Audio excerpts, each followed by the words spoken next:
Se você acha que saúde se resume a dieta e academia, eu te entendo. Durante muito tempo eu acreditei nisso também. É a ideia que vendem pra gente, né? Até perceber que existe algo mais, que saúde é uma filosofia, um estilo de vida. E aí, quando a gente adota esse estilo de vida saudável, a balança é um mero detalhe. O vídeo de hoje eu vou compartilhar com vocês um pouco das estratégias dessa filosofia que eu adotei para minha vida há alguns anos e que vem trazendo para mim resultados positivos. Não é um mar de glória, né? Tem seus altos e seus baixos, mas que num contexto geral tem contribuído muito para a minha saúde. E é isso que eu venho compartilhar nesse vídeo com vocês. Esse tema, gente, é um tema que eu gosto muito de falar, sabe? Assim, é um tema que eu gosto muito de conversar sobre isso. Não só pelo viés técnico e tal, mas pelo viés social mesmo. Eu gosto muito de falar disso no meu meio de amigos, de familiares e tudo mais. Por quê? Porque eu realmente virei essa chave de que saúde precisa ser encarada como estilo de vida, né? Não tem nenhum projeto aqui de perfeição para você acertar sempre, não errar nunca. Longe disso, entendeu? Somos humanos, a gente está em processo de evolução e a gente vai errar sim, até por conta de tudo que a gente tem, né, ao nosso redor na sociedade. Então a gente de vez em quando vai escorregar, vai errar e tudo mais. Mas, como eu já falei anteriormente, eu tenho uma questão autoimune da artrite reumatoide, e as intercorrências da artrite reumatoide, elas me perseguem no menor vacilo que eu dê, né? Se eu exagerar no consumo de lácteos, se eu consumir glúten, se eu não cuidar da qualidade do que eu como, meu intestino logo se manifesta, né, trazendo inflamação para o meu corpo, deixando minhas articulações muito enrijecidas e doloridas. Então, olhar para a saúde como estilo de vida não é só um discurso vazio, né? Não é só um discurso para você entregar para as pessoas, como eu consigo fazer. Não, gente, muito pelo contrário, a gente não tem nada disso. Foi a forma que eu encontrei, é a defesa que eu consegui estabelecer para que eu possa me manter com o máximo de qualidade de vida possível. Então, eu gosto muito de falar sobre isso, né? E venho compartilhar com vocês as estratégias que eu venho criando, que eu criei para mim, né? E que muito provavelmente vai ser a linha que eu vou seguir quando eu começar a atender os meus clientes pós-formada em nutrição. A busca por esse estilo de vida saudável, implantar esse lifestyle saudável na minha vida, foi tão grande que eu me dei conta há pouco tempo, né, que isso se reflete, né, reverberou em outros setores da vida, né. O T. Harv Eker, do Segredos da Mente Milionária, ele usa uma frase, né, que diz que assim como você faz uma coisa, você faz todas as outras coisas. Então, disciplina, rotina, compromisso com os nossos objetivos é tão grande, assim, que ele não tem como ficar só na área da saúde. Acaba que você transfere isso para outros campos da vida da gente, né? E eu acho isso muito legal. Isso trouxe um equilíbrio, né, para a minha vida muito grande em relação à saúde, né, e outras áreas da vida também. Mas antes de eu compartilhar o que é saúde como estilo de vida, eu quero dizer o que não é saúde como estilo de vida para mim. Não é dieta milagrosa, não é desafio de 21 dias, não é jejum sem estratégia, não é essas canetas milagrosas, né, vendidas como milagrosas, que muito tem me preocupado. Eu venho estudando bastante sobre isso e muito tem me preocupado, não o uso delas, mas a forma como ela está sendo implantada, né, na rotina e no nosso universo de bariátricos. Isso tem crescido absurdamente e está sendo implantada de uma forma, às vezes até leviana, pela parte do profissional médico, né? Simplesmente passa a receita e manda, sem mexer na base, né? Sem mexer na estrutura.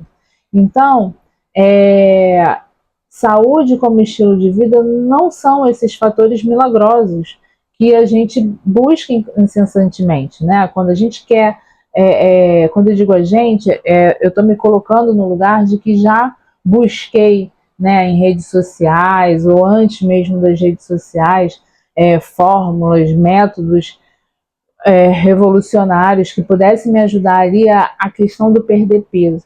Saúde não se resume a peso. O peso, ele precisa estar sob controle. massa magra precisa ser construído, mas sem neurose, né? Sem aquelas metas que padronizam demais as pessoas, sabe? Assim, precisa ter X percentual de gordura, precisa ter X... Não é sobre isso, sabe? O seu plano, né? A estratégia que você adota hoje pós-bariátrico, não sei nem se você é bariátrico, de repente você está aqui porque você é casado com um bariátrico, tem um parente bariátrico, né? Ou está pensando em fazer bariátrico. Mas se a sua estratégia, a estratégia que é adotada hoje, ela te aprisiona, ela vai resolver por um lado, mas ela vai bagunçar outro, certo? Eu já fiz muito isso, tá, gente? Não tô falando isso de cima, né? De quem, tipo, vomitando regra. Não é essa a questão. Eu já fiz muito isso. Até virar a chavinha, né? Então, de repente, você vai me ouvir aí, se ela tá dizendo que saúde como estilo de vida é fácil, eu vou fazer também, eu vou seguir, eu vou conseguir, não seguir o que ela tá falando, mas eu vou adotar a saúde como estilo de vida, vou fazer atividade física todos os dias, vou comer melhor, enfim, não é uma ação pontual, não é um período que você vai fazer. Porque assim, dieta, isso é uma outra coisa também que eu defendo muito, assim, e defendo não pelo lado só profissional que eu venho estudando. Eu defendo muito como quem está do lado de cá, como paciente, né? Dieta, ela tem data para terminar, certo? Então vamos lá. Você está acima do peso, você, sei lá, você está com reganho, você é bariátrico, você está com reganho de 10 quilos. Aí você quer perder 10 quilos. Aí você começa a fazer uma dieta para emagrecer 10 quilos. Entendeu? Só que não é um número pontual. Precisa se tornar rotina. Porque dieta, com essas metas assim malucas, e aí você começa a se pesar todo dia, começa a fazer jejuns miraculosos, gigantescos, para emagrecer rápido e tudo mais, isso tem data para terminar porque isso cansa. Porque isso não faz parte da sua personalidade. Então, quando a gente começa a olhar para a questão de uma vida saudável de outra forma, olhar como lifestyle, você vai 7 dias na semana acertar, às vezes 7, às vezes 6, entendeu? E sair numa questão pontual. Você vai a um aniversário, você vai comer uma fatia do bolo e na próxima refeição você já está de novo no seu estilo de vida normal. Agora, quando a gente faz dieta, quando a gente se restringe demais, quando a gente limita demais os nossos atos ali no dia a dia, quando a gente sai, acorda a tal da capivara raivosa, e pra gente botar essa capivara para dormir de novo, mandar ela embora, leva muito tempo, entendeu? Então a gente precisa buscar esse equilíbrio. É o jogo do todo dia, é a constância, entendeu? E aí sim, realmente, um bolo de aniversário, aquela sobremesa que a gente gosta muito, aquele prato que é a tradição na família no Natal, a gente vai abrir exceção e aquilo não vai provocar um transtorno tão grande na nossa vida, né? A gente acaba, quando a gente adota um estilo de vida saudável, a gente vai buscando gatilhos. Eu, por exemplo, o meu gatilho sempre será que vale a pena comer isso e amanhã acordar com dor? Entendeu? Então, esse é o meu ponto de equilíbrio. É quem me traz de novo aí pro prumo, né? Quando eu quero sair da estratégia, de repente. Quando eu tenho a oportunidade de sair da estratégia, aí às vezes eu penso, acho que não vale a pena. E aí eu revejo ali aquela minha vontade, né? Como dizia a minha mãe quando eu era pequena, vontade é uma coisa que dá e passa. E às vezes é isso mesmo, né? Toma uma água, toma um café e aí vai passar a vontade e você vai continuar seguindo aí. Mas não é só sobre alimentação. Envolve uma série de outras questões. Autocontrole, disciplina, o sono. Eu trabalho e trabalho 24 horas, né? O meu plantão é de 24 horas. Então eu durmo fora de casa. Eu percebo nitidamente que no dia seguinte, nessa noite mal dormida, no hospital e naquele agito, e dormir menos horas e tudo mais, no dia seguinte, eu tô com vontades que eu não tenho nunca, entendeu? Eu quero comer coisas que eu já aboli da minha vida há muito tempo. E aí eu não abro mão, né, não abro exceção, porque na maioria das vezes são coisas que eu tô desejando por conta de ter dormido mal, por já entender o meu corpo, já entender o que o meu corpo está querendo sinalizar.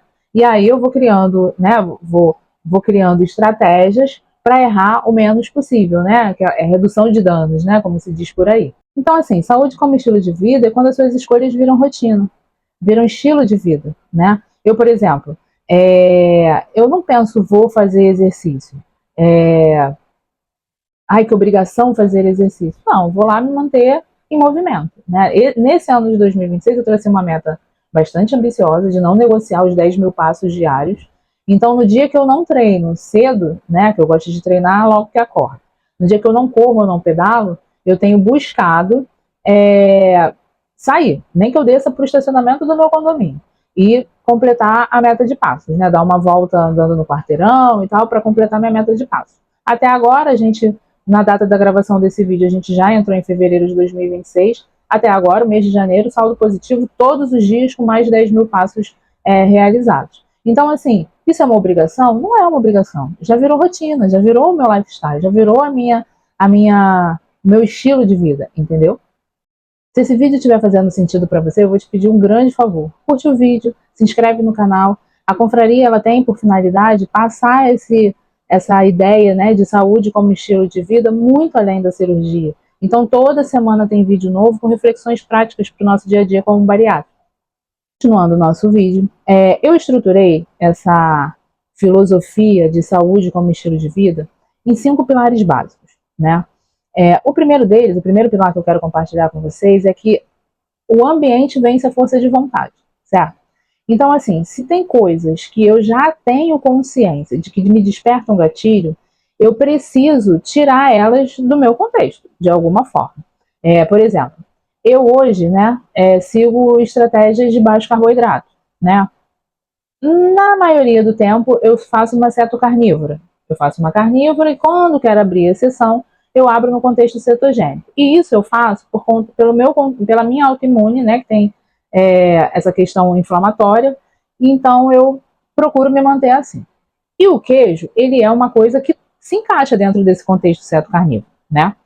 Só que o queijo me desperta compulsão. Então eu como queijo? Eu como queijo. Mas eu não posso ter grandes quantidades de queijo em casa, porque senão, enquanto eu não ver o queijo acabar, eu não sossego. Toda hora eu vou lá, tiro um pedaço, aí passo um café, aí pego um café e vou lá e tiro uma lasca do queijo e vou tirando e vou tirando. Então, assim, quando eu quero comer queijo, ou eu compro um pedaço bem pequeno, levo para uma questão pontual, para uma receita específica, acabou, acabou. Aquela história, né, aquele ditado, acabou o milho, acabou a pipoca. É bem por aí.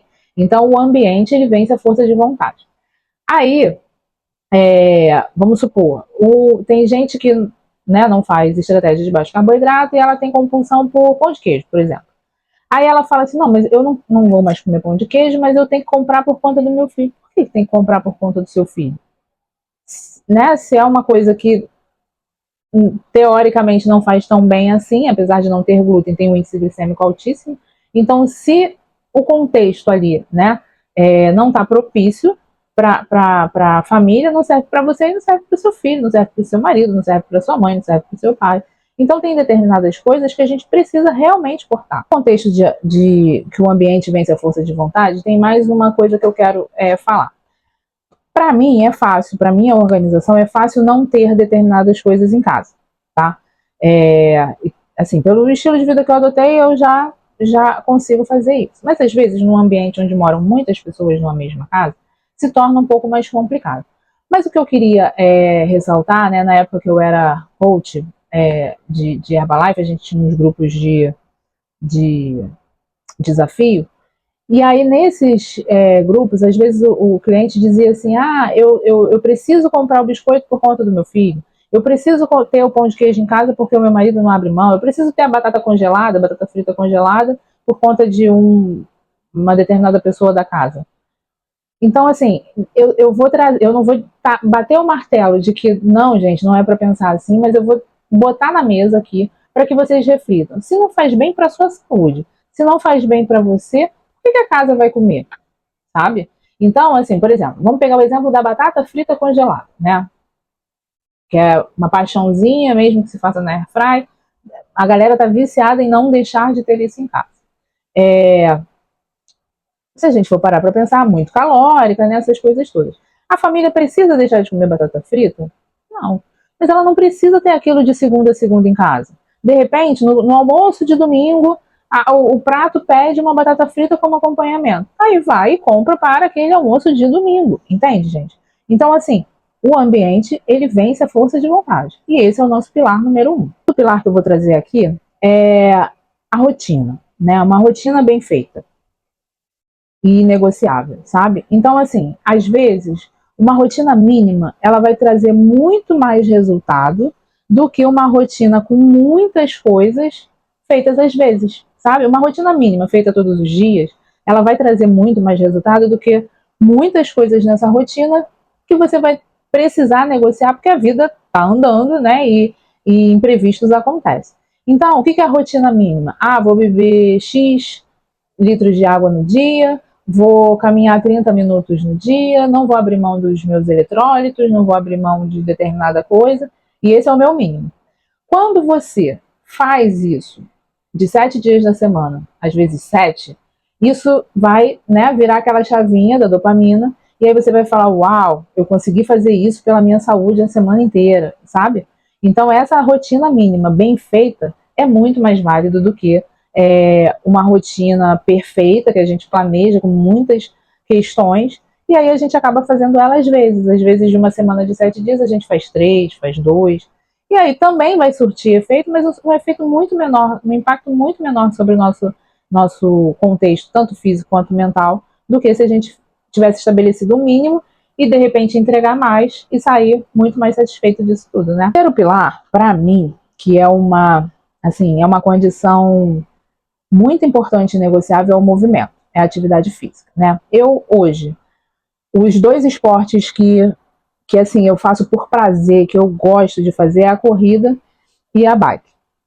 Não posso fazer todos os dias, já teve época que eu fazia todos os dias, mas eu não faço todos os dias porque hoje entendi, né, questão de resposta corporal, às vezes deixar o corpo descansar mais daquilo, mas esse ano de 2026 tracei aquela meta que eu já falei com vocês dos 10 mil passos todos os dias. Então, eu estabeleci uma meta para mim semanal de que eu tenho que pedalar e eu tenho que correr toda semana, né?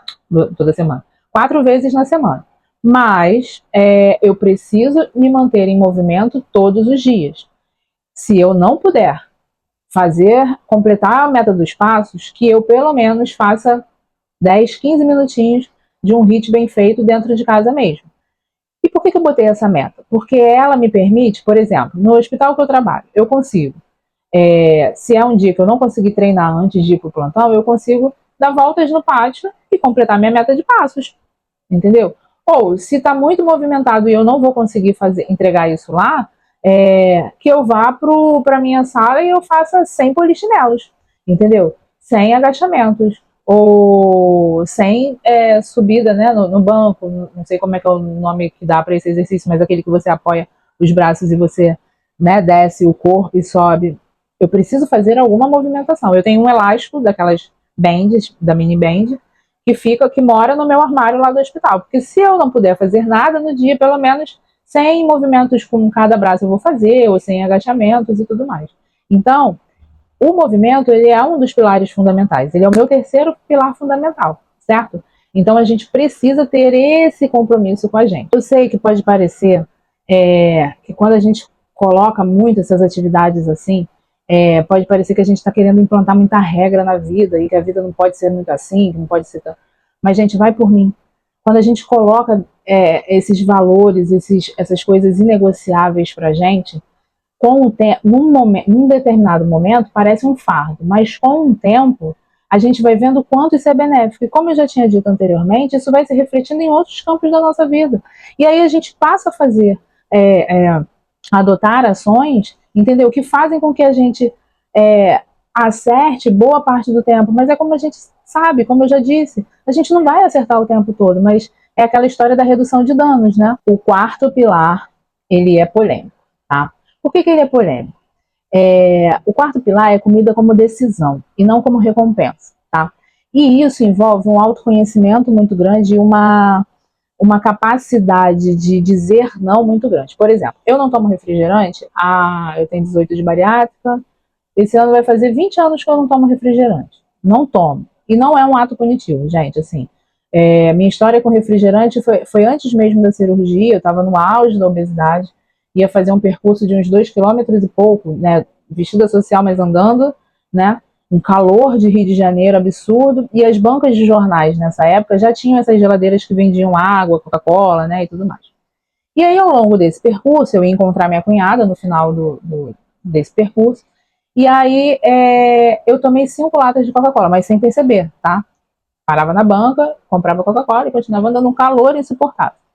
Beleza. Quando eu cheguei nesse lugar, a gente ia pegar um transporte, e aí eu virei e falei, peraí, só um minutinho que eu preciso, minha boca tava colando, né, porque tava muito calor, e eu tinha tomado só Coca-Cola, minha boca tava colando. E aí eu me dei conta da quantidade de refrigerante que eu tinha tomado num percurso pequeno, num tempo pequeno, né, não tinha tomado uma gota d'água, e eu tava com muita sede. E ali, naquele momento, eu disse, eu nunca mais bebo refrigerante na minha vida. E aí eu realmente consegui vencer aí essa compulsão por refrigerante, graças a Deus, e não sofri por isso. Foi uma decisão. Mas retomando esse nosso pilar, nosso quarto pilar, de que comida é uma decisão e não pode ser uma recompensa, aqui está envolvida a questão do autoconhecimento. E, gente, autoconhecimento não é da noite para o dia, a gente tem que querer muito, a gente precisa estabelecer ferramentas para a gente chegar nisso. Então, assim, uma sugestão que eu dou, às vezes, durante algum tempo, vou passar 6 meses da minha vida anotando tudo que eu comer, da bala do chicletinho ao pratão de comida, entendeu? Tudo que você comer ao longo do dia, sendo muito honesto com você, não mentindo para você, você vai anotar. E ali você vai, nos dias que você sair muito, que a sua compulsão for despertada por alguma situação, você olha para o restante do seu dia, olha para o restante, o entorno da sua vida ali, do que está acontecendo no momento, o que está envolvido nisso? É a relação conjugal que não está boa? É a relação do trabalho que não está boa? É a questão de grana que não está boa? Para você tentando entender em que momentos os gatilhos estão sendo disparados. E ali você vai começar a trabalhar com isso. Então, vamos supor, vou pegar meu exemplo de plantão. Fiz plantão 24 horas. A tendência, por eu não ter dormido bem, por eu ter ficado 24 horas fora de casa, que causa uma certa ansiedade, né? Tem outras coisas ali. A tendência de no dia seguinte eu comer errado é muito grande. De eu comer mais vezes, de eu querer comer mais coisas que eu não costumo comer no meu dia a dia é muito grande. Então, eu tô saindo de plantão, eu já tenho que me policiar. Não, eu não vou tomar café na rua. Não, eu não. As minhas refeições do dia hoje são tais e tais, né? Eu normalmente faço 2 refeições por dia. Não tenho o hábito de tomar café da manhã, né? Eu tomo café preto, mas café da manhã, mesa posta, essas coisas. Não costumo.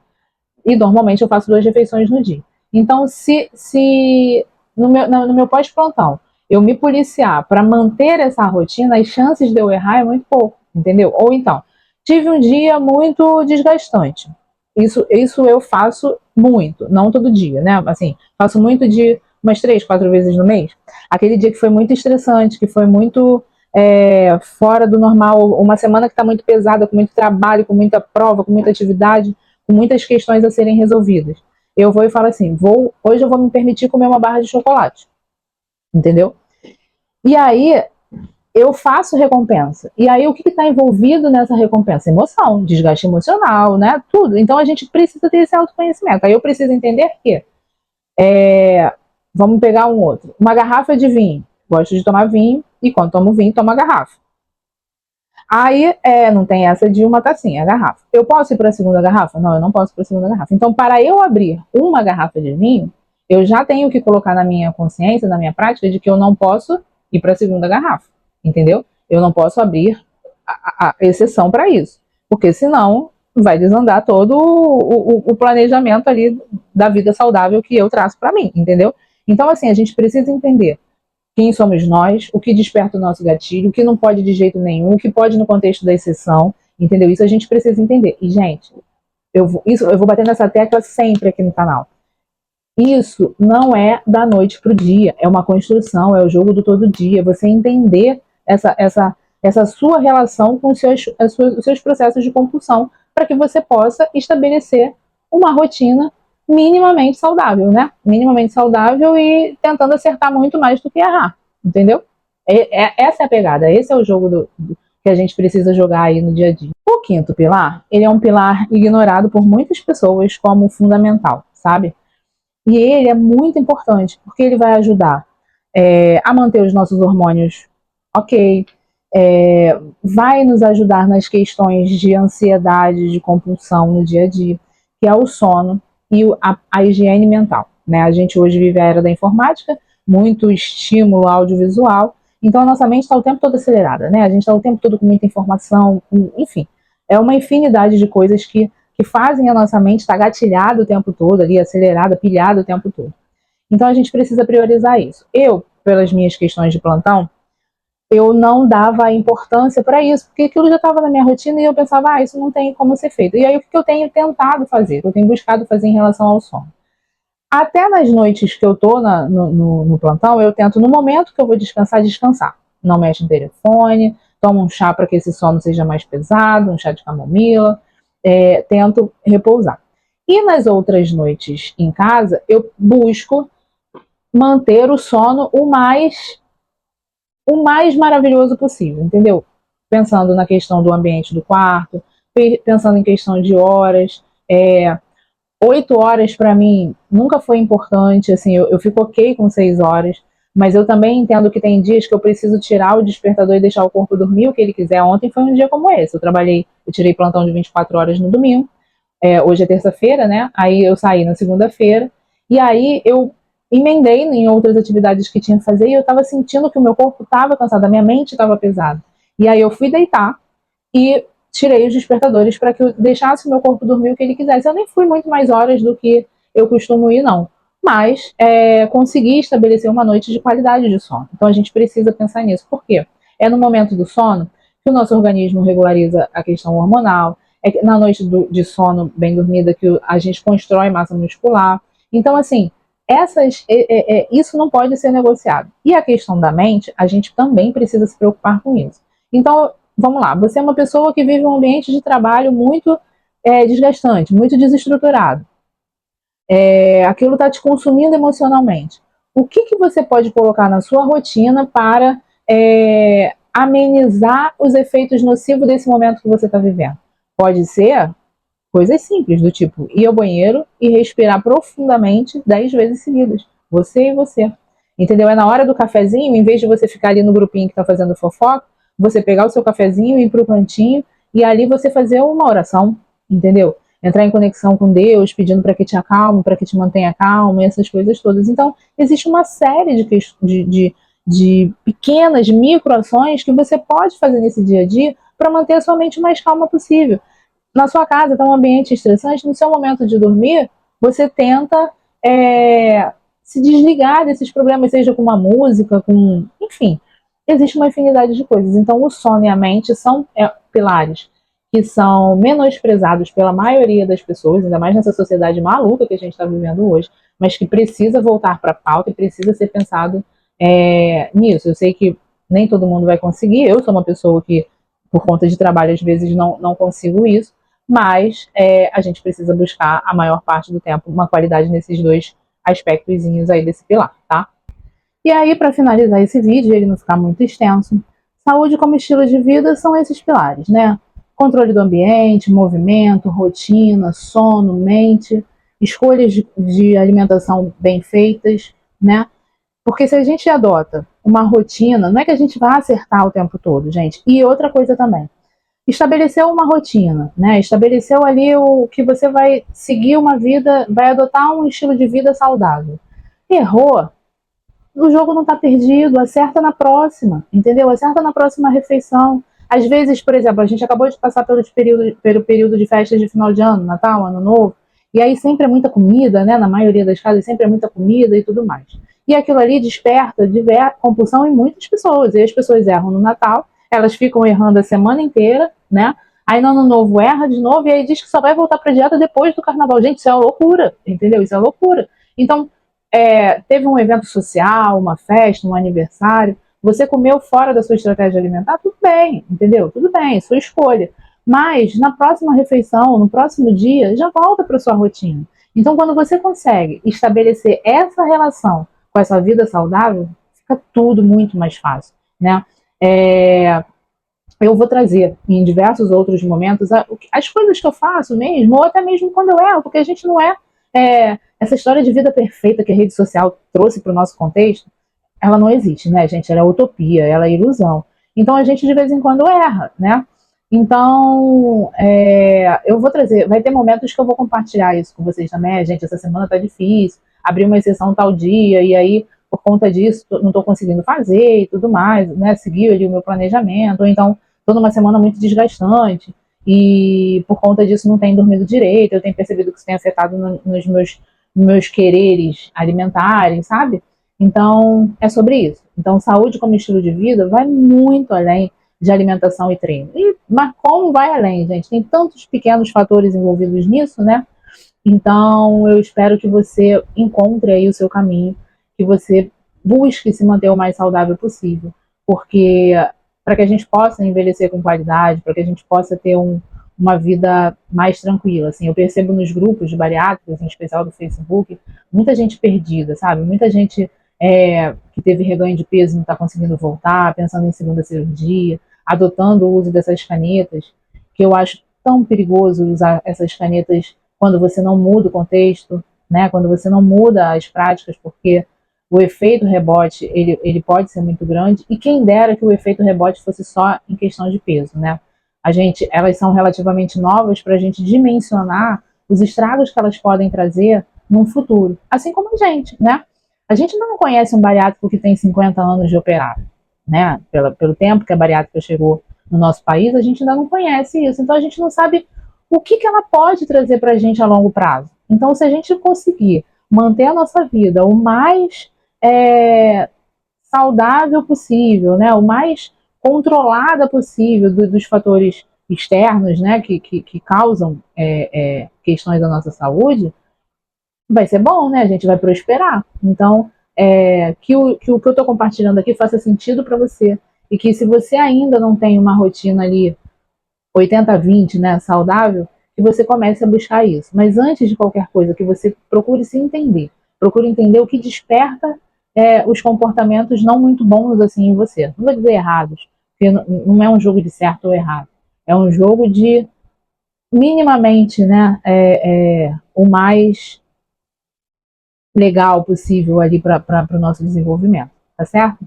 Um beijo e até o próximo vídeo.